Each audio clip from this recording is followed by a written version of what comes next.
Welcome to the E-Commerce Growth Show, brought to you by Segmentify.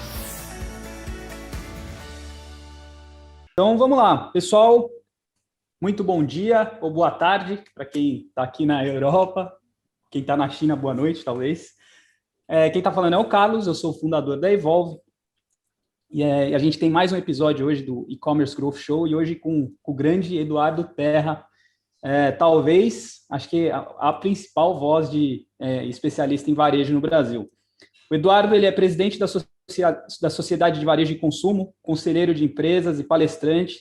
Então, Eduardo, de novo, mas antes de mais nada, muito obrigado pela oportunidade. Eu sei que o tempo de todo mundo é valioso, mas só para te dar um pouco de contexto, isso aqui é um projeto global que a Evolve, minha empresa, toca, eu estou fazendo isso na Holanda, Estados Unidos, então a gente vai atrás das referências do mercado em varejo local, em entrevista, né, para entender o que está acontecendo, transformação digital, o que passa em cada país, né?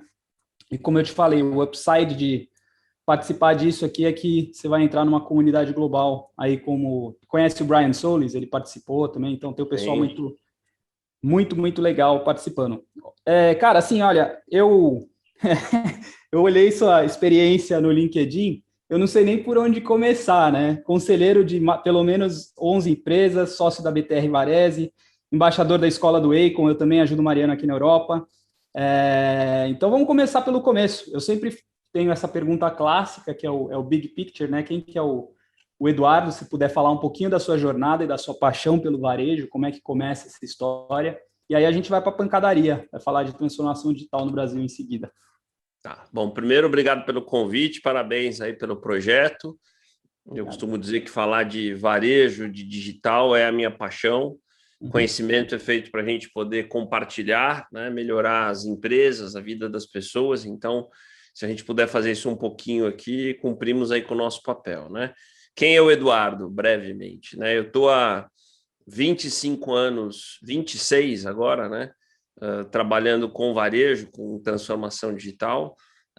Eu comecei de um jeito diferente, né? Eu já na faculdade tive uma experiência emendada no mundo acadêmico, então eu falei que eu comecei a estudar mais até do que eu deveria. Então, da minha graduação, eu fiz rapidamente um MBA, um mestrado, e trabalhei muito na época do que foi um programa de varejo na Universidade de São Paulo, chamado Provar. Estava, na época, o início dos programas de educação executiva no Brasil, os MBAs, e eu me tornei professor de uma parte deles, e comecei a trabalhar muito com educação executiva para varejo, né? Então, eu trabalhava muito com pesquisas, mas sempre fui, eu costumo dizer, um estranho no ninho, no mundo acadêmico, porque eu gostava do mundo acadêmico, mas gostava muito das empresas, né? Então, na época, que é hoje a FIA, eu me tornei executivo, né? Então, eu dirigia a área de programas para as empresas e a área que montava as viagens internacionais de varejo. Então, a partir daí, eu comecei a fazer uma série de viagens, né? Levando os alunos dos MBAs para Europa, Estados Unidos, enfim, no que eram os módulos internacionais. Fiquei 15 anos, né, como professor de programas de pós-graduação e de MBA, fazia alguns projetos de consultoria na época, e comecei na época também a atuar em alguns conselhos pequenos de administração, e aí vai fazer, acho que agora 10, eu resolvi mudar um pouquinho a minha carreira, né? Mantenho ainda de forma mais controlada a minha atuação como professor, mas muito pequena, e me tornei aí um conselheiro mais full-time de administração, como você mencionou. Hoje eu estou em diversos conselhos. Então, para citar alguns, o Grupo Boticário, que é uma empresa grande no Brasil, né? A maior empresa de franchising, né? Do Brasil. Estou na Pets, que é uma empresa líder no setor de varejo pet, que recentemente fez o IPO. Estou na Petróleo Ipiranga, né? Que é o Grupo Ipiranga, que é referência na área de distribuição de combustíveis. Estou na Extra Farma, que é uma rede de farma. Estou na AgroGalaxy, que é líder na área do que a gente chama de varejo agropecuário. Enfim, estou em outras aí, estou citando só algumas, e fui me tornando um conselheiro de administração profissional. Também me tornei presidente da Sociedade Brasileira de Varejo e Consumo já há 6 anos, que é uma associação aí sem fins lucrativos, formada por grandes varejistas, onde a gente faz os principais estudos técnicos do varejo brasileiro, destaque para o ranking das 300 empresas, as 300 maiores empresas do Brasil. Continuo atuando como professor, sou professor da USP, do MBA da USP de varejo, né, digital. Sou embaixador da Acon agora há 1 ano no Brasil, né? E invisto em retail techs, tenho uma série de investimentos aí também na área, e é isso, faço bastante palestra ainda, agora de forma digital. Então, esse é o Eduardo, de forma breve e resumida. Super legal, obrigado, cara. Antes da gente falar de Brasil, de transformação digital no Brasil, eu queria já fazer uma... não é tão comum, mas já que você tem essa pegada muito forte aí, como conselheiro, o que você está vendo como conselheiro? Primeiro, assim, o papel do conselheiro, você fica muito... Eu imagino, vou falar e você me corrija. Você traz muito esses insights de digital, o que está acontecendo, essas provocações, né? E como é que você vê hoje as empresas, cara? Quando você traz os insights, os caras estão preocupados? Como é que você vê o varejista no Brasil hoje? Acho que eu queria começar a nossa entrevista com essa... Talvez com um big picture dos varejistas, a tua percepção. Você não precisa entrar em detalhes, mas o que você vê? Isso é uma ótima pergunta, porque vamos imaginar o seguinte, né? Aí a gente tem que pegar o pré-pandemia e o pós-pandemia, só a título didático da gente colocar uma análise temporal, né? Pré-pandemia, vamos colocar 2 anos de hoje, a gente tinha as empresas nativas digitais, né? Aquelas empresas que nasceram já com DNA digital, que essas naturalmente vinham acelerando o seu processo de crescimento digital, que sempre acreditaram no digital, né? E algumas poucas, né? Para citar um exemplo que já se tornou até global, já que existe um estudo de caso publicado em Harvard sobre ela, que é o Magalu, Magazine Luiza, no Brasil, né, que acreditavam que a transformação digital, aquele processo de uma empresa que nasceu analógica, cresceu analógica nos moldes tradicionais de varejo, mas que entendia que a digitalização era uma jornada importante de geração de valor, poderia ser possível. Mas até nesse período que eu estou te falando de 2 anos atrás, a gente enchia 2 mãos no Brasil, no máximo, de empresas que tinham de fato essa crença, que tinham um roadmap, que tinham investimento verdadeiro para fazer isso. Isso 2 anos antes. O que a pandemia trouxe, né? Uma crença diferente sobre tudo isso, né? A digitalização no Brasil, eu acho que até no mundo, né? Na última NRF, que é o maior evento de varejo do mundo, que foi um evento digital, isso foi claramente debatido. Muitos anos aconteceram em poucos meses, né? Então, essas 2 mãos viraram centenas de empresas que perceberam que transformação digital não era uma opção, não era um projeto futuro, era uma realidade. Aí que eu posso te dizer que a foto hoje é muito diferente da foto de 2 anos atrás. Então, que eram 10 empresas com roadmap, consciência, investimento para transformação digital, hoje são centenas, né? Isso saiu, inclusive, do foco das grandes, médias e pequenas, das grandes, hoje a gente desceu isso para as médias e pequenas. Hoje é muito difícil você pegar uma empresa de varejo que não tenha consciência, investimento e roadmap para se digitalizar, né? Em todos os âmbitos, seja em buscar investimentos nos canais digitais como e-commerce, seja buscar mais estrutura de tecnologia, seja em fazer um processo de mindset digital dos seus colaboradores. Aí a gente pode discutir um pouquinho o que é transformação digital, né? Que eu costumo dizer que transformação digital não é só o e-commerce. Uhum. Exatamente, que era a minha próxima pergunta. Eu queria, primeiro, que a gente escuta falar tanto, né? O que é transformação digital, se você conseguir definir isso, e depois, eu acho que são tantas variáveis, né? Começa por onde? CRM, fulfillment, né? Acho que depois falar um pouquinho mais a fundo do que você vê de fato na transformação digital do varejo. Transformação digital, né? É uma jornada se a gente for falar dela para valer, É uma jornada sistêmica que envolve quase todas as áreas de um negócio, né? Eu costumo dizer que ela precisa começar com 2 etapas que são complexas, mas que se você não fizer, as outras não acontecem, que é mudança de cultura, tá? Então, número 1, e revisão de estrutura organizacional e modelos de gestão, número 2, né? Que se você não fizer essas duas, que é mudar a cultura e revisar a sua estrutura e sua forma de trabalhar, as outras, elas terminam na 4ª página. Então, deixa eu explicar um pouquinho melhor isso. Então, as empresas acham que transformação digital vamos trabalhar com mais dados, né? Vamos trabalhar a omnicanalidade, né? Vamos pegar esses 2 exemplos e vamos digitalizar a comunicação com o cliente e deixar elas mais personalizadas. Vamos pegar esses 3 exemplos, que são exemplos mais claros e objetivos. Mas se você não fizer... Então, omnicanalidade, personalização e digitalização da oferta, né? E trabalhar com mais dados. Se você não fizer aqueles 2 anteriores que eu coloquei, que é trabalhar um mindset cultural, né, na empresa, revisar a estrutura organizacional e o jeito de trabalhar, esses 3 exemplos que eu estou dando, eles não acontecem, né? Eles viram iniciativas táticas. Então, uma empresa orientada para dados que não passa por uma mudança de revisão cultural, você cria dados, investe em tecnologia, começa a gerar dados que viram informação que não vão virar decisão, que as pessoas vão continuar naquele processo decisório baseado mais em opinião do que em dados. Aí você vai lá e digitaliza a comunicação baseada em personalização, mas a sua oferta vai continuar sendo decidida por um comercial analógico que acredita que a melhor oferta é a que ele acredita e não a que os dados vão gerar. A omnicanalidade é a mesma coisa, né? A omnicanalidade, para funcionar, existe um processo de conscientização gigantesco dos times de loja, né? Existe um desafio de execução de quem está na ponta.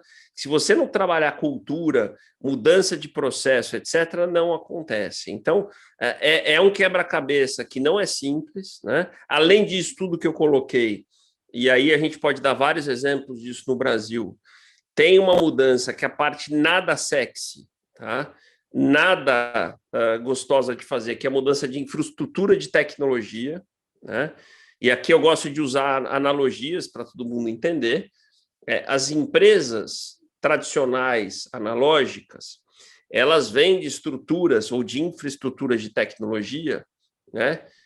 Mais arcaicas, normalmente monolíticas, com pouco potencial de integração.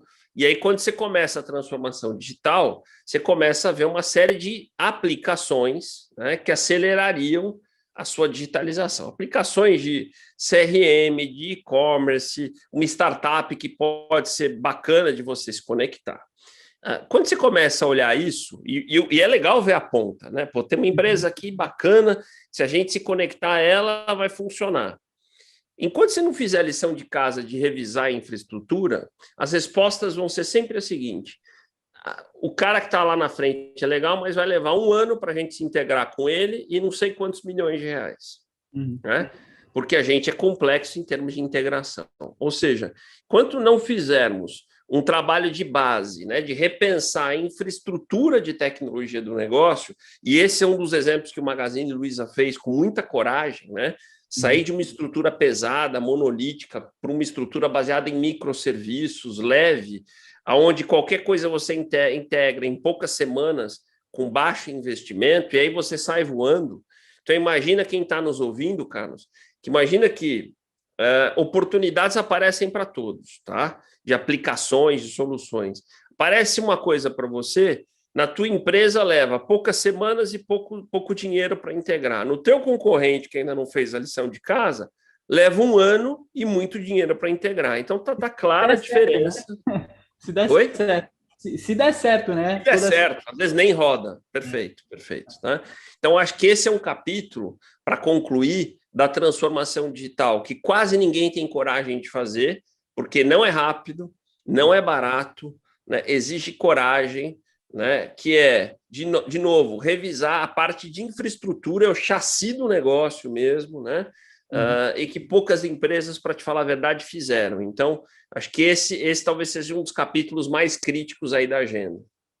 Cara, eu vou numa viagem aqui, mas, se você pegar o tempo de um executivo sênior aí hoje, né, numa empresa, que o cara fica lá, a gente tem, os caras são carreiristas, puta que pariu, o cara fica lá 2 anos. Se a agenda não vier do board, e o board entender de tecnologia, acho que o Mariano gosta muito de falar do CEO Mirror, né? O cara tem que ser tecnológico e tem que ter um cara no board como você que talvez não sei, mas não seja super técnico, mas que saiba conversar. Cara, você deu o kickstart ali para falar, vamos tocar esse projeto, o CMO ou o CIO já está em outra empresa. E aí? Né? Então, acho que esse desafio também de segurar os caras na empresa hoje para poder fazer o rollout das tecnologias deve ser brutal, né? Você matou a charada. Na verdade, assim, muitas das empresas que eu tô são empresas de dono, né? Uhum. E a empresa de dono, o ciclo dele é teoricamente muito mais longo, então ele não está preocupado só com o trimestre, né? Ele está preocupado com o longo prazo. Então, aí o que ele precisa é de ajuda, ele não precisa de, né? Ele não tem uma questão de conflito de agente aí, né? De resultado. E nas empresas de capital aberto, então eu estou no conselho de algumas também, o que mudou nos últimos anos é, de fato, um projeto bem estruturado, um roadmap bem estruturado, uma boa narrativa de transformação digital começou a agregar valor também nas ações, né? No valor que a empresa tem no presente. Isso é recente, tá? Isso vem acontecendo de 2, 3 anos para cá. E isso é um game changer, né? Em você conseguir fazer. Porque qual que é o problema? Tem um trade-off. Uma agenda de transformação digital para valer, não aquela de perfumaria, né? Aquela que você só mostra coisinhas bacanas, né? Uma para valer, ela demanda investimento hoje para você colher um pouquinho depois, né? Então, como você definiu bem, às vezes o executivo vai ficar 2 anos, não é ele que ia colher depois, né?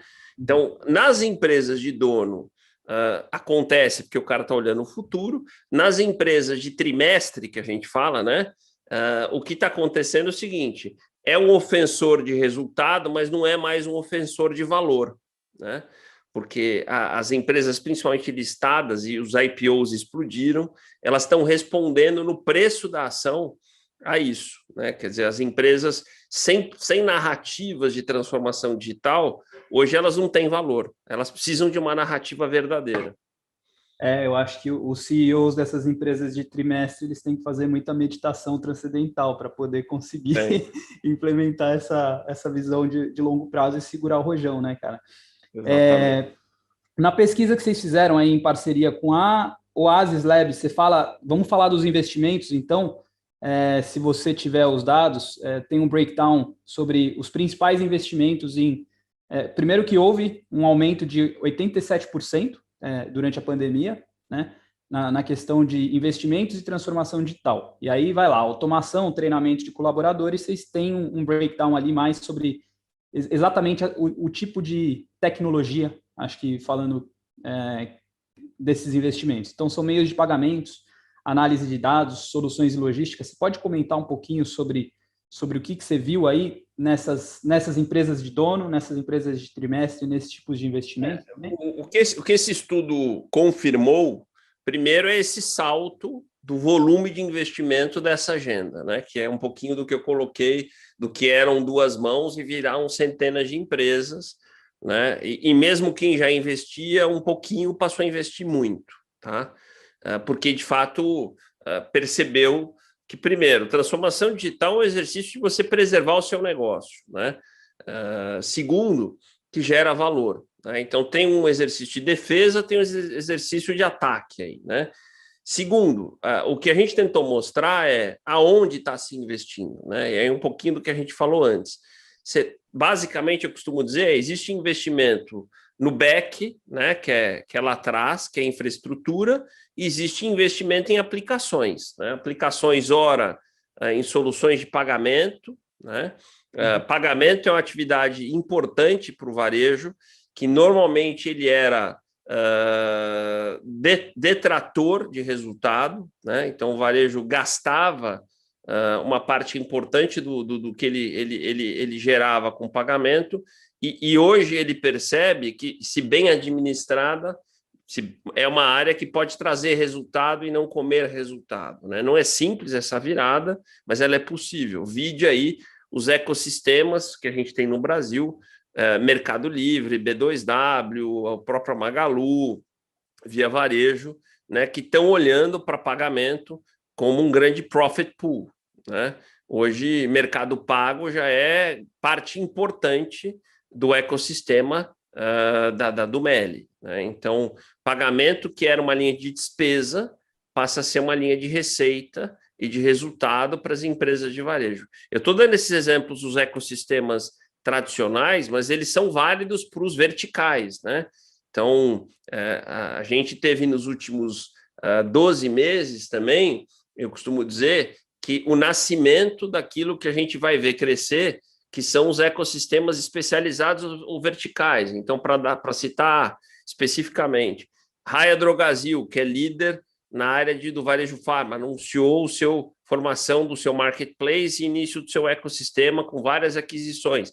Provavelmente pagamento vai ter um lado ali. Renner, Riachuelo, Hering, a mesma coisa na área de moda, Arezzo, né? Depois a gente tem Boticário e Natura na área de perfumaria, né? A gente tem ReHap na área de brinquedos, a gente tem Pets e Cobase na área pet, né?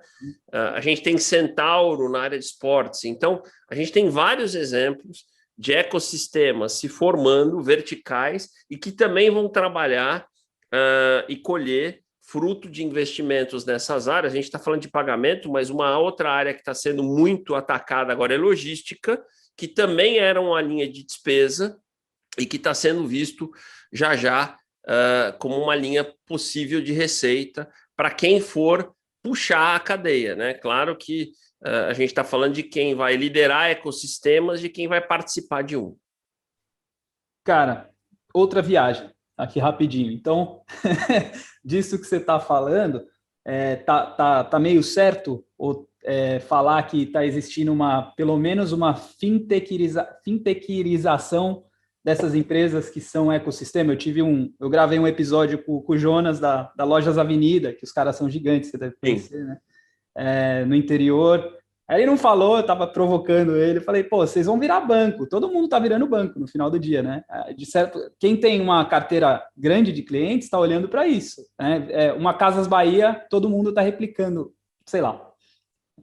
Carlos, talvez essa discussão seja mais bacana a gente ter aqui justamente por se tratar de uma audiência global, né? Uhum.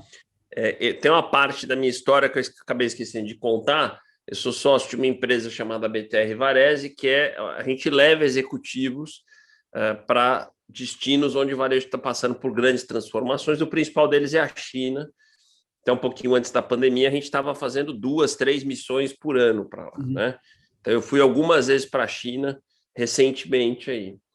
Por que eu estou mencionando a China? Porque quando a gente fala dessa viagem de para onde o Brasil está indo, existem 2 fontes de inspiração.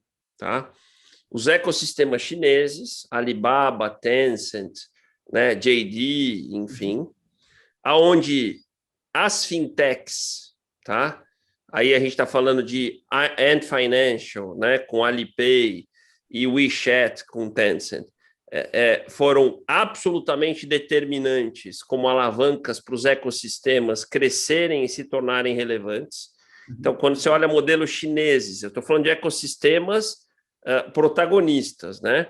As fintechs foram quem comandaram a revolução, tá?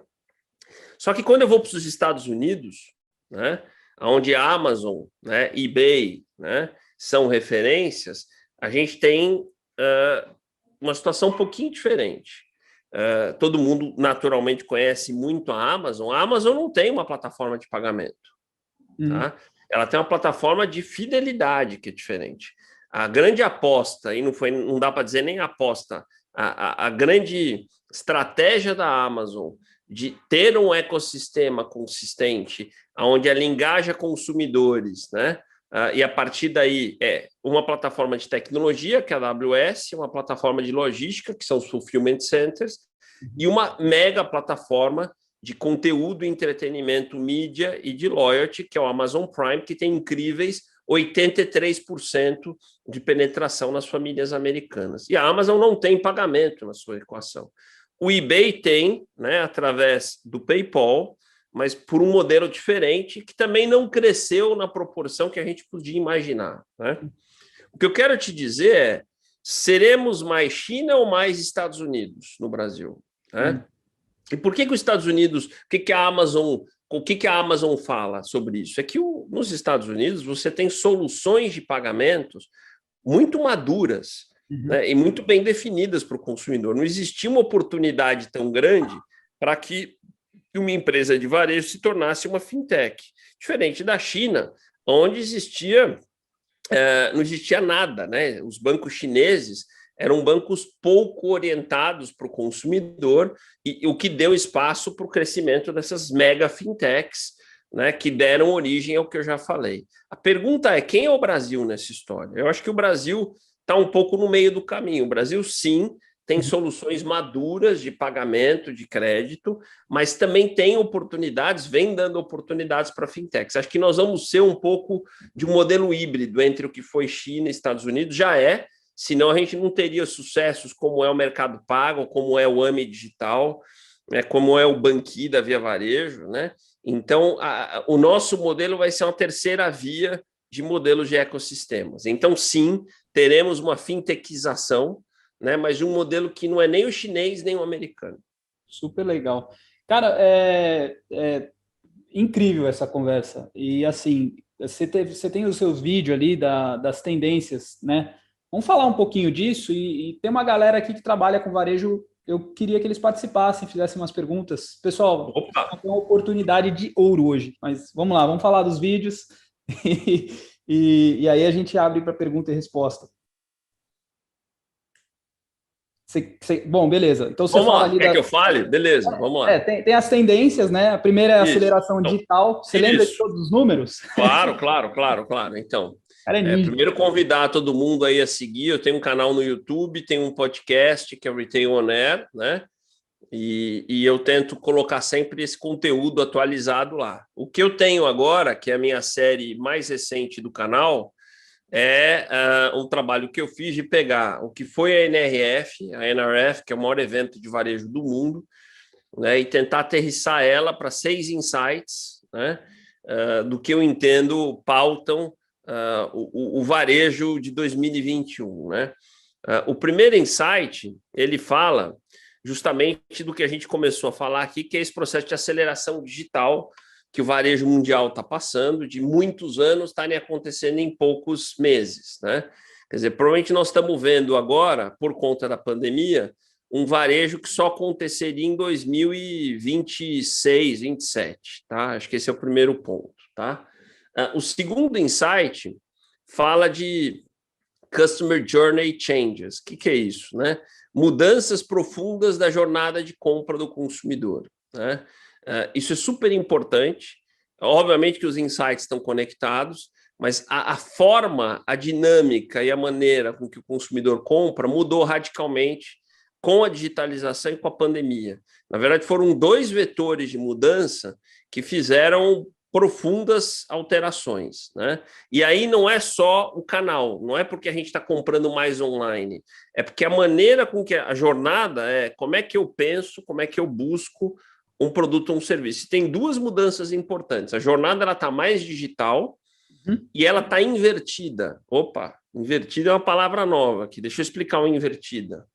Então, imagina o seguinte, você está num sábado à tarde, né, numa roda de 3 amigos, né, conversando, certo? Seu celular está do teu lado aqui, certo? Aí você fala que você está pensando, assim que melhorar um pouquinho a pandemia, em viajar para um determinado local. Você fala isso com seus amigos. Você também menciona que você está querendo experimentar um vinho. Você fala o vinho, né? Então, teoricamente, ali, eu costumo dizer, é uma faíscazinha do início de 2 jornadas, certo? A jornada de você contratar serviços daquela viagem potencial e a jornada daquele determinado vinho. Como é que seria a jornada no passado, né? Você depois, a hora que você lembrasse, você ia começar a pesquisar hotel, passagem, lugares daquela viagem e você ia pensar, se você lembrasse, onde é que você poderia comprar aquele vinho. Então, a jornada no passado, ela partia de você, né, partia do consumidor, e ela era mais analógica, você ia pedir indicação, você ia numa loja, você ia ligar para uma agência de viagem. Então, hoje, o que ela está? Invertida e digital. Digital, porque qualquer coisa que você vai fazer, você vai pesquisar na internet. Invertida, por quê? Porque provavelmente você vai começar a ver no Instagram, no Facebook e por mídias programáticas, propaganda sobre aquele lugar que você falou, propaganda sobre aquela garrafa de vinho que você comentou, e você começa a falar, caraca, não é possível, né? Eu não contei para ninguém. Como é que esse negócio está me seguindo, né? E aí vem um pouquinho a gente acha que é magia, mas não é tecnologia, né? Que o nosso bichinho aqui do lado está nos ouvindo, né? Eu não vou entrar nos detalhes técnicos, senão a gente não termina aqui a nossa entrevista, mas há um consentimento, a hora que você fez a sua conta no Face, no Instagram, no Google, você deu consentimento para aquele tipo de coisa, o seu microfone, te garanto, está habilitado para esse tipo de coisa e ele está te ouvindo. E há um tipo de marketing orientado para isso, para capturar você no início da sua jornada. Então, há uma mudança importante de jornada. O terceiro insight, né, e não menos importante, é os novos canais, né, e as formas diferentes de vender que o varejo teve que se reinventar. Então, aí vem, né, o live shop streaming, que a partir da China começa a explodir, né, que faz com que aquele e-commerce, onde a gente entra e vê produtos estáticos, se torne mais dinâmico, o social selling, né, a venda pelos WhatsApp, quer dizer, o varejo começou a perceber que vai ter que se reinventar em buscar canais alternativos de vender, né? Então, esse é um tema que apareceu bastante e que está se tornando relevante. Esse é o terceiro insight. O quarto insight fala da complexidade que a omnicanalidade, repara que eles estão todos conectados, né? Que a omnicanalidade está trazendo para abastecimento, fulfillment, né? Todos aqueles temas de supply que o varejo passou a ter que ter.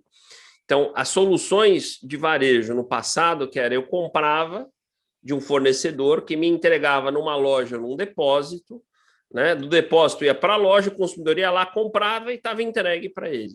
Hoje não é mais assim. A omnicanalidade que exige que eu tenha visibilidade de estoque em todos os pontos de contato. Então, o cliente está me vendo pelo site, eu preciso saber quanto eu tenho de estoque em cada loja, quanto eu tenho de estoque no CD. Aí o cliente compra na loja, quer trocar na outra loja. Compra online, mas quer retirar na loja. Então, essa complexidade de olhar estoque em múltiplos lugares, né, e de movimentar mercadorias fez com que o modelo de fulfillment que o varejo tinha não servisse mais. Então, soluções como WMS, que a gente já tinha antes, mas que foram ficando mais sofisticadas, OMS, que é o Order Management System, que poucos varejistas tinham, TMS, que gerencia a entrega, passaram a ser peças fundamentais para esse negócio todo, de fato, funcionar. Tá? Então, esse aí é um quarto insight super importante e determinante. O quinto insight é o novo papel da loja, né? Que tudo isso traz, a loja física, que é talvez a parte mais importante de um negócio de varejo, ela tem que se reinventar. A pandemia mostrou de novo que ela tem que ser uma loja integrada a todos esses canais que a gente já descreveu, uma loja digital, mas, acima de tudo, uma loja ativa. Então, aquela loja que 8, 9, 10 da manhã abre e fica esperando clientes entrarem para comprar, morreu. Né? Então, hoje a loja que é relevante é aquela loja que abre e que imediatamente pega seu time de vendas e começa a conectar produtos e serviços usando ferramentas digitais a clientes que estão na rua, no trabalho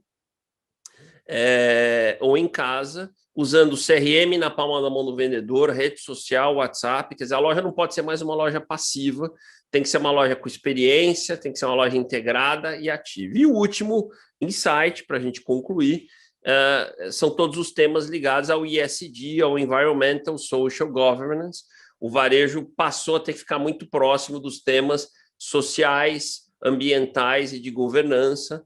A NRF discutiu demais isso, e não é só a NRF é só um espelho do que está acontecendo no varejo. Não dá para... eu costumo dizer o seguinte, que isso, quando você não cuida, destrói um negócio. A gente tem visto casos no mundo, casos no Brasil, de qualquer desvio que a empresa faça em não respeitar questões raciais, questões de gênero, né? Você mata o teu negócio, questões ambientais também, né? Governança. Então, ela antes de qualquer coisa, se você não fizer, você perde a tua empresa, e quando você faz, passa a gerar valor. A gente tem tido casos no Brasil de empresas emitindo títulos, debentures, enfim, lastreadas a metas de sustentabilidade com custos inferiores a dívidas tradicionais. Então, eu gosto de dar esse exemplo. Quer dizer, quando você não faz, você pode perder o negócio, e quando você faz, você começa a gerar valor ao negócio. Então, resumindo, são esses os 6 insights que eu tenho dito que pautam um pouco a cara desse nosso varejo de 2021. Pô, incrível. É assim, eu tenho mais uma pergunta, pessoal, podia fazer várias aqui, mas é só a sua visão sobre o cenário agora pós-pandemia, sei lá, como é que essa pandemia é um troço maluco, é difícil até falar pós-pandemia, e o que esperar de 2021 para frente. E a gente mudança, transformação e mudança. Acho que esse é o ponto, né? A palavra transformação é o que explica o que a gente está vivendo. Não são todos que vão sobreviver, porque numa agenda tão intensa de transformação, né? Você abre, de um lado, muita oportunidade, né, para captação de valor e para gente nova entrar, e, por outro lado, que é o lado mais difícil, muita gente fica pelo caminho, né? Porque não é todo mundo que acorda, não é todo mundo que muda. Então, o que a gente espera é um varejo se transformando muito rápido, muito M&A, né? Aqui no Brasil a gente já está vendo isso, M&A muito acelerado, né? Muita digitalização, mas acho que o resumo disso, M&A, digitalização, é transformação. Tá? Perfeito. Acho que só para dar eu sou da área de conteúdo marketing, e a gente vê são transformações que, cara, elas vêm de às vezes para um pessoal mais sênior, né? É meio invisível, né? Então, por exemplo, o Spotify foi lá e comprou os direitos do Joe Rogan por 100 milhões de dólares. Né? Sem dúvida. Aí você vê o Magazine Luiza, Magalu, comprando o Jovem Nerd.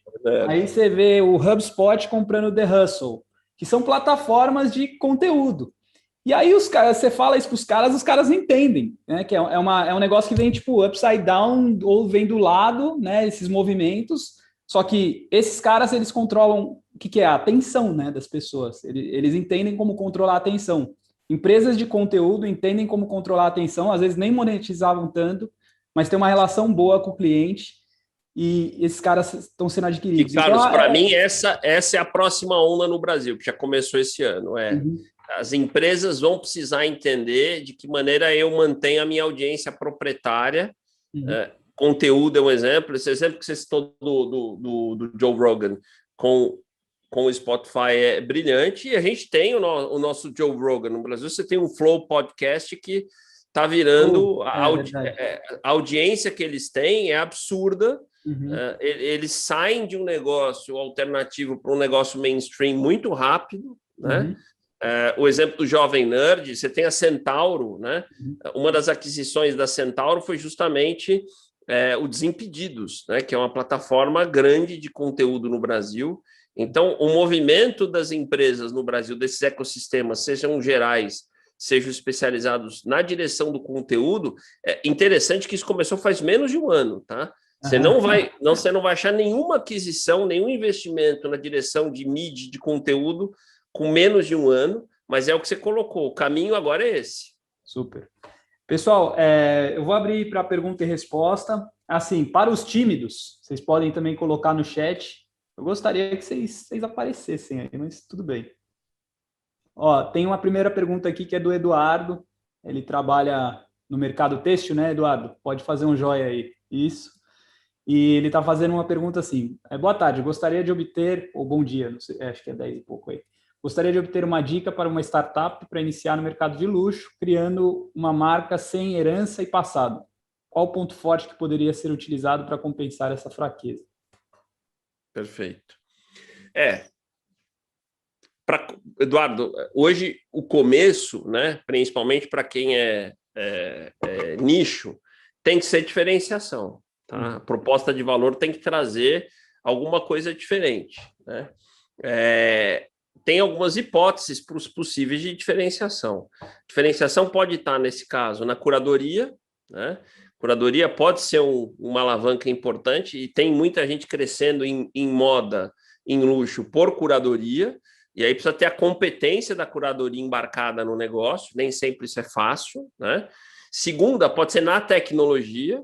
Né? Então, por exemplo, na China, teve muita coisa que cresceu nessa área do luxo, justamente pelo live shop streaming, que para mim, só para explicar melhor para todo mundo, para mim, o que o live shop streaming tem de diferente? Né? Se a gente for pensar, a nossa experiência de compra com e-commerce, ela é fria. Né? Você vai lá, tem um produto estático que você escolhe e tal. O live shop streaming é a combinação de você trazer o calor das pessoas, né? Demonstrando, falando, experimentando produtos com a facilidade. E assim, no Brasil a gente não tem live shop streaming para valer ainda, tá? O live shop streaming que está explodindo na China não tem aqui. Me explica melhor isso, Eduardo. O nosso live shop streaming ainda é cheio de atrito, quer dizer, não é você estar vendo um conteúdo legal, quero comprar. Aí você tem que ter uma jornada de clicar em 6 passos para comprar, não é isso. Né? O live shop streaming chinês, você está vendo um negócio bacana, se apertou no negócio, está fechada a compra. Tá? É como se a gente estivesse assistindo uma novela, gostou, apertou, já era. Tá? Então, essa combinação de conteúdo com compra, para moda especialmente, para mim vai ser uma fronteira importante. Então, acho que essa é a terceira opção. E a segunda opção. E a terceira são parcerias. Né? Eu acho que encontrar parceiros inteligentes, seja com marketplace, sejam com marcas, sejam com estilistas, seja com influenciadores, pode ser um acelerador também de diferenciação. Mas, resumindo, precisa ser diferente. Quer dizer, porque iniciativas existem muitas, né? As barreiras de entrada são pequenas hoje, né? É muito fácil começar a empreender. Então, o que tem na proposta de valor que os outros não têm? E aí a escala vem rápido. Super legal. Pessoal, tem mais perguntas aí? Vamos aproveitar? Carlos, se você me permitir, Claro. vou fazer uma pergunta. Tudo bem? Bom dia, Eduardo. Como vai? Oi, Guilherme. Eduardo, tenho uma curiosidade. Considerando a sua vivência aí em diversas empresas, né, principalmente essas companhias abertas, na qualidade de conselheiro, principalmente, como, e pegando um gancho naquilo que você falou da dificuldade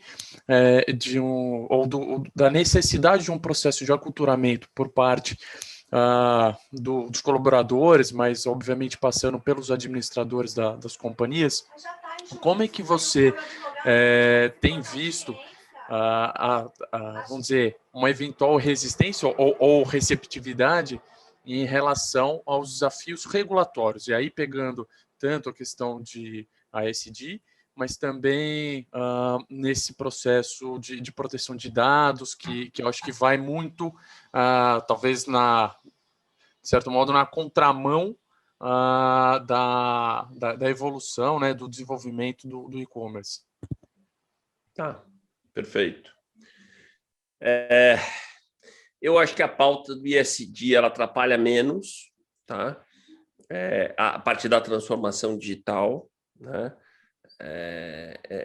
Ela anda em paralelo, mas eu não vejo ela como ofensora. A LGPD, que é a Lei Geral de Proteção de Dados, sim, ela tem que entrar junto, os projetos têm que ser sempre LGPD inclusive, então muito das iniciativas de loyalty, de trabalhar com dados, né, eles tiveram que ser ajustados, trabalhados para isso, mas o que eu posso dizer é que muitos foram acelerados, né, porque como você tinha que entrar em conformidade com a LGPD por uma questão regulatória, isso acabou andando.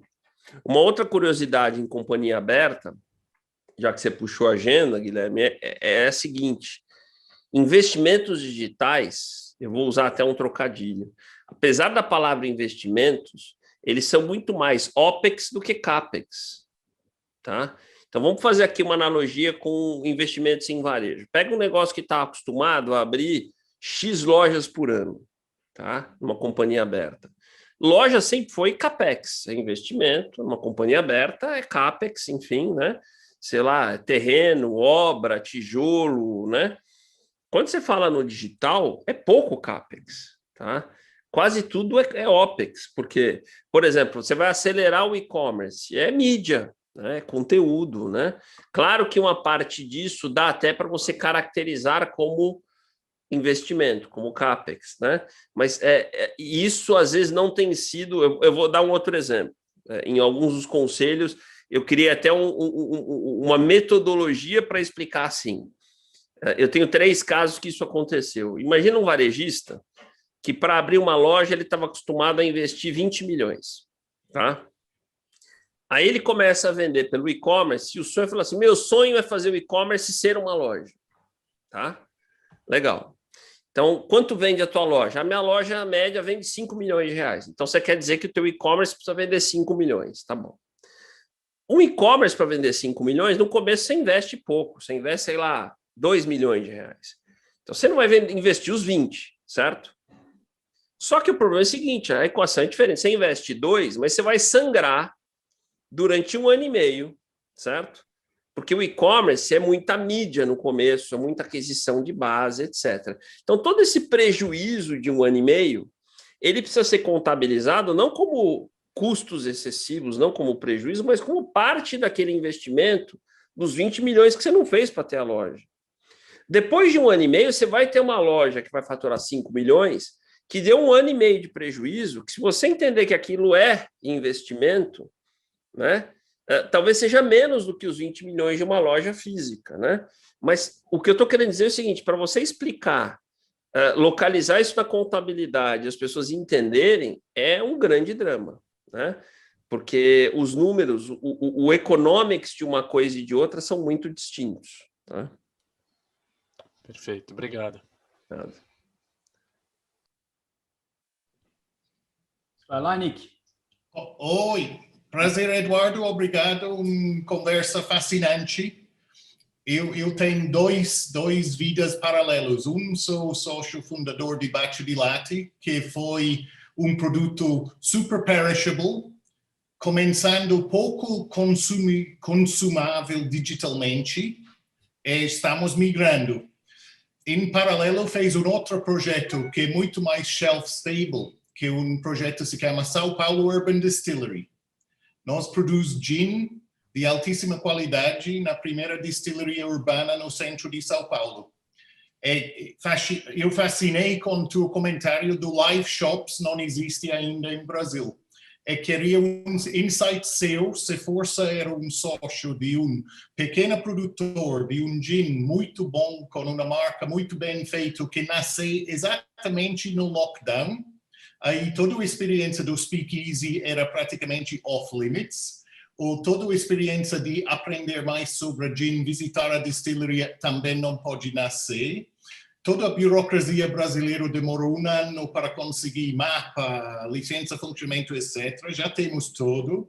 E começamos online store 1 mês atrás, com uma empresa tecnológica que no fim faz parte de Magalu. Aí a parte online funciona. Só que agora nós queremos fazer o salto para a possibilidade de empresas que faz a estocagem, que faz o dispatch, que realmente simplifica last mile e tem preços acessíveis. Porque se faz em uma escala muito pequena, é todo caro. Caixa produzido em centenas, absurdamente caro.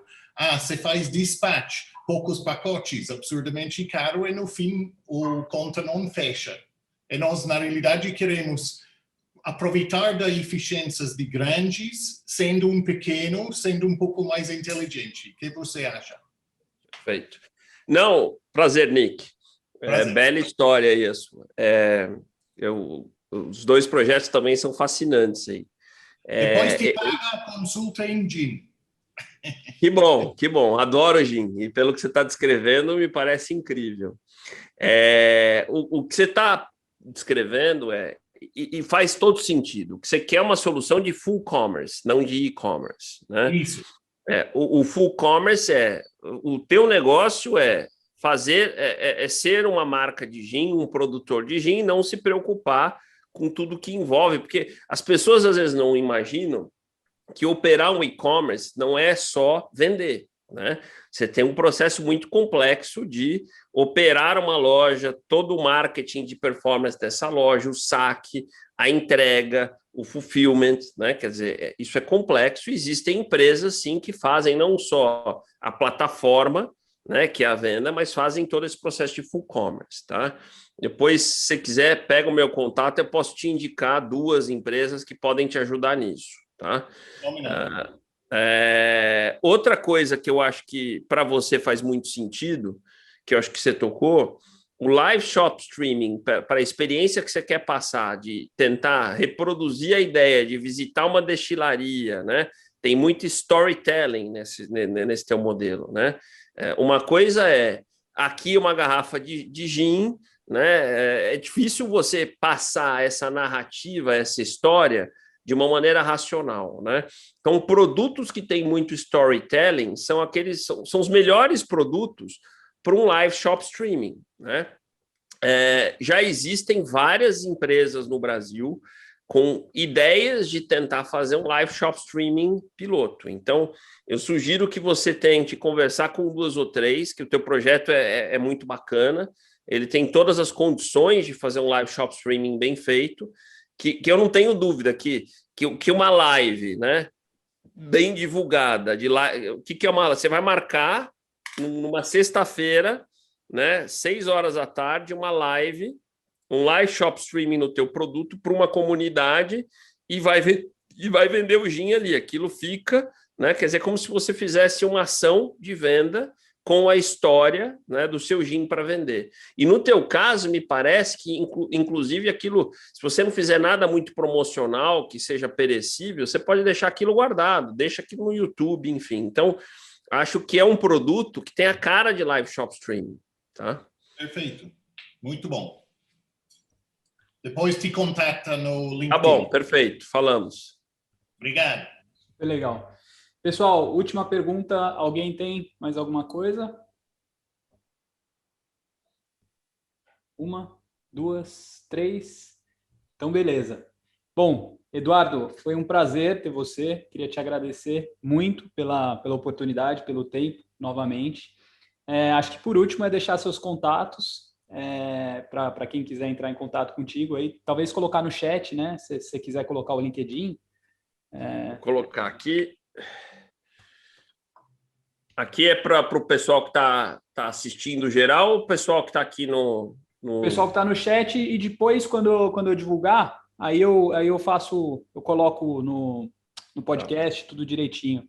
Mas você pode falar também, é bom falar, né, Eduardo? Eduardo Terra, LinkedIn, vai encontrar fácil. Eduardo Terra... Não, então, o que eu tenho sempre feito é o seguinte, eu estou em todas as plataformas, cada um tem a sua preferência, então, LinkedIn, Instagram, Facebook, Spotify, YouTube, o que vocês acharem melhor aí, né, da gente se conectar, tá?